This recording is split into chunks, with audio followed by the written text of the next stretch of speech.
Get it out. Crack Yeah. it. Morning minutes with And- Michael Berger, Mark Novak. Action. Oh, how was that? So professional. Yeah. So good morning, Mr. Bergio. Morning, Mark. What are we talking about? Oh, sore losers, just losers. And losing, losers, how you can lose gracefully, how you can make money from losing, and how you can be a dick from losing. So I think how we're relating this back to real estate, what we see quite often is a lot of time when we're going for business, morning Andrew, with other agents to list a property, when we have been nominated the successful agent to get the property, sometimes we hear a bit of feedback from the vendors, from the other agents who missed out. And that can be either once they've signed the agency with us, just saying that, so it can be there. We'll get to what they say shortly and what we recommend they should say. So then there can be from that point of time, but then even worse, sometimes after the sale's been done, they've called the owner and basically said we could have got you more money without having any knowledge of that campaign or know what's going on. So I think it's a pretty shit thing that happens in the industry. I think it happens quite regularly with a lot of agents who are playing the short game. I think it's fucked, to be honest. Yeah, I could go on for a while how bad it is. But Mark, what do you reckon? What do you want to say? Oh, look, an old boss of mine used to say to me, a gentleman never wheezes in the shower. Yeah. And I was like, what do you mean by that? And he's like, well, no one knows you're watching, and you know that you did a wee in the shower, and you know that you're not a gentleman. I was like, yeah, what does that mean?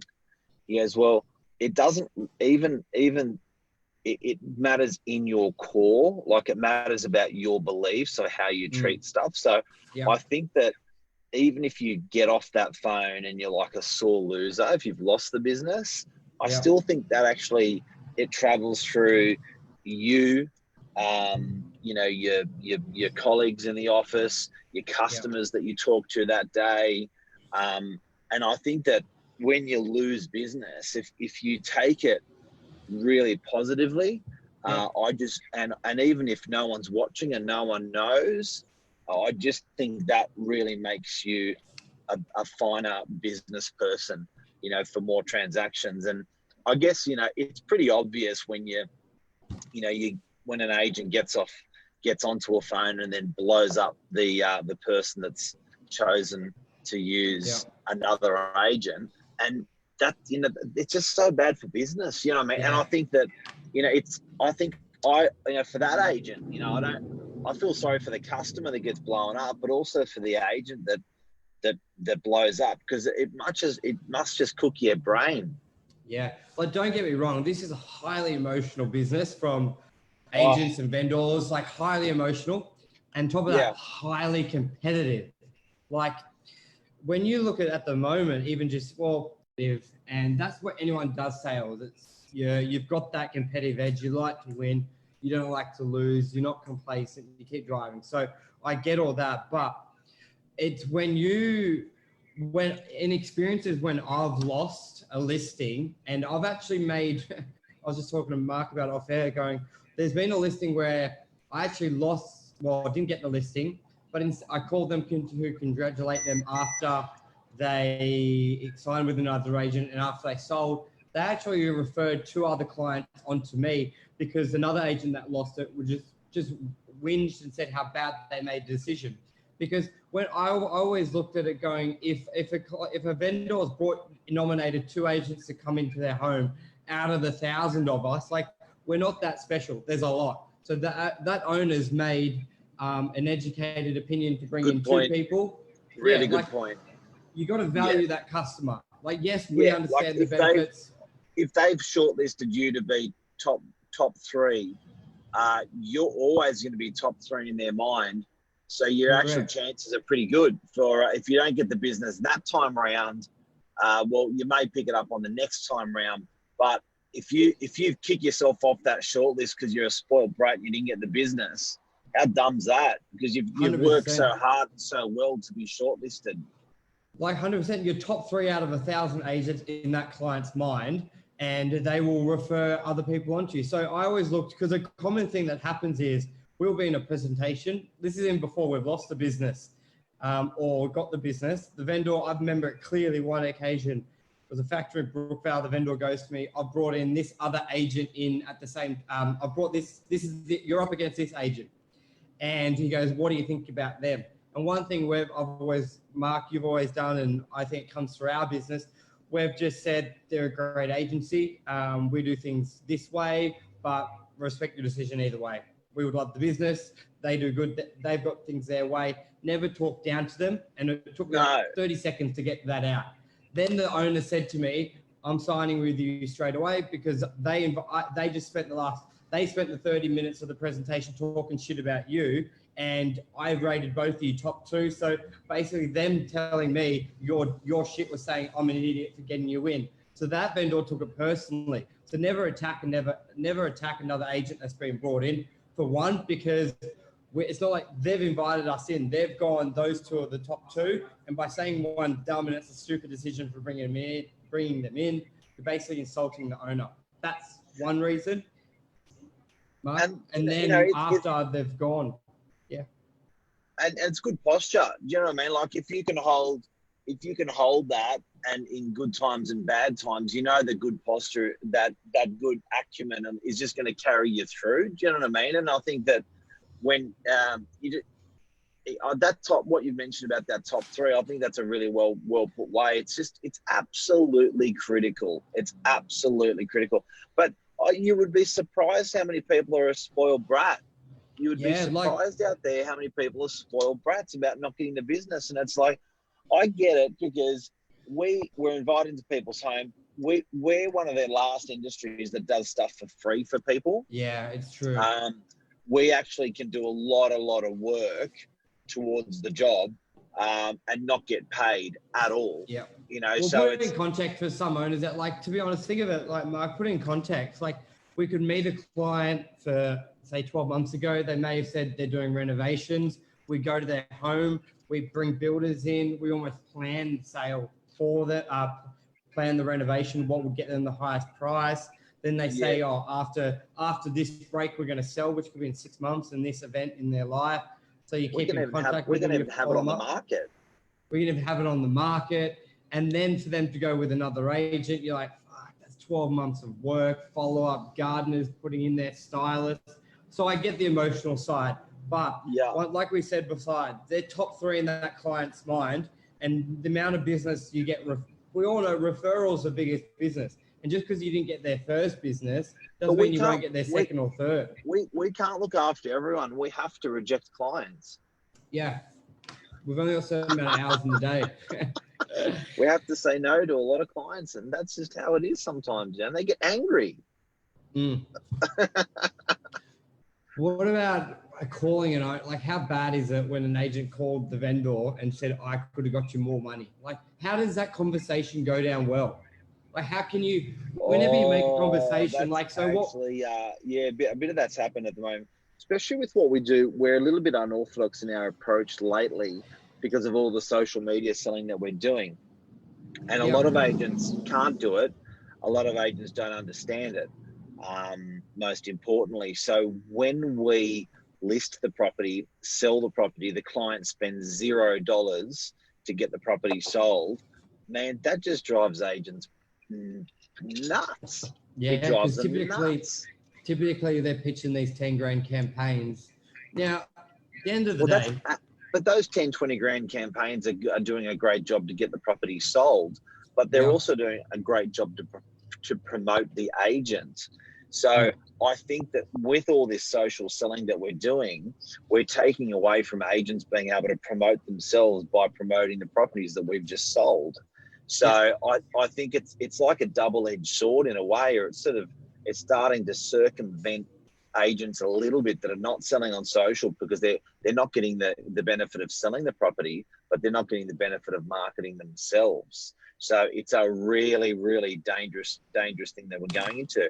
And these guys are coming out fighting. Like, I know a couple of it, we're doing a lot of deals on social, and for someone to come back and say, I could have got you more, that's almost like weird. I've never heard that sort of nastiness. You know? Yeah. Yeah, like, you know, as if it's like saying I've just had a baby boy, and it's like, oh, I'm pity. It's sad.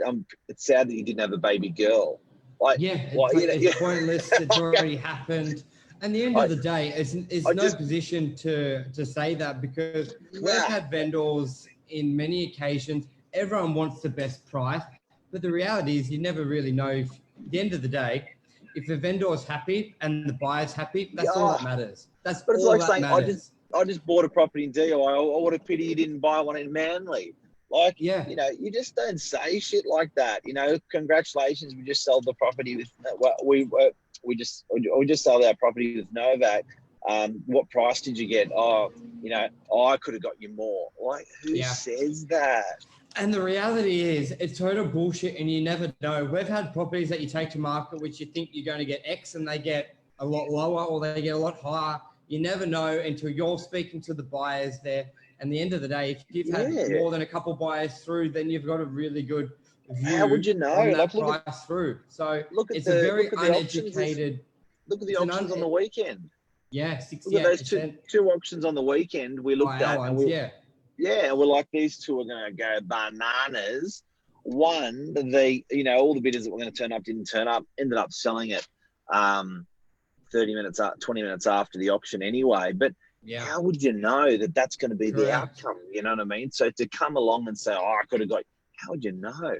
Yep. And we've had times where we've taken properties and done the biggest campaign in the world, and there's been very little interested. And then we've done somewhere it's no marketing and it's got more interest than anything. So you don't know until you're the agent in charge dealing directly with buyers. And unless you're that person, you don't have an opinion of you could have, should have got more money. So it's fucking rude. And what it can do to people, that vendor mentally, like, at the end of the day, there's nothing to gain from it because the property's sold. You've just got everything to lose. The owner will never deal with you again. So what are the traits of a champion loser? Congratulate them for one. Say thank you. Well, how do you lose, like, with honor? How do you lose with respect? How do you lose with gratitude? And how do you lose as a champion? So when you, first of all, thank them for this is what I do. I thank them for the opportunity. I do ask for feedback, because at the end of the day, you don't lose business though, do you? Oh, a couple of years ago, I lost one. So this is what I did. You thank them for the opportunity, because at the end of the day, they've nominated me top 1 or top 2 or 3 out of thousands of agents. So love that one. I love that one. Yeah. Then I asked for feedback of why, basically. What could I have done? That's 2. And then wish them all the best. I wish them all the best. And then I always say to them, if you need an agent's opinion throughout the campaign, because it can get tricky, it can get heated, I'm always here. And it will be a non-biased opinion, because I'm not the agent selling it. Because there is that point where that once they've nominated the agent, obviously the agent only gets paid once the deal's been done. So sometimes an owner can second guess, should I trust, or I want a second opinion if the agent says that's the best price. I just want another ear to bounce it off. So I say to them, you can always call me throughout the campaign and get my view. Happy to help. And they really like that. And then at the end of the campaign, I say congratulations and say great price. Even if I think I could have got more. Great price, make them feel good. That's it. And I've done that on the one time I've lost back in the day. And they actually referred. 2014. They actually referred, I think it was a sister or a sister-in-law to sell their property, and one other friend. They were just so impressed, because they go to me, it was so close between choosing you and the other agent at the time, and then how you handled after that process. They said, you handled it better than the fucking agent we chose, so we're going to refer listings to you. So that's how you do it. Lose gracefully. And then at the end of the day, that client's, I'm their biggest, what do they say? They're my biggest ambassador. And they didn't even list with me. Do you know what? Yeah. On the end of the day, it's the long game. It's the long haul. and you know, it swings merry-go-rounds and roundabouts, and you really, at the end of the day, like, the reality is, you know, you're in your 20s, I'm in my 40s, I'm very old and you're very young. Yeah. But I think the reality is there that there's a good 30 to 40 years of business left in us, and for those clients to have an entree, and I don't actually think at this age in our career that it's actually main course. I think it's still entree. Do you know what I mean? So run what you're saying. So if people sell every 6 years, 7 years, probably 5 years now, let's say 5 years, and we're working for 50 years of our life, there's going to be 10 deals that client does.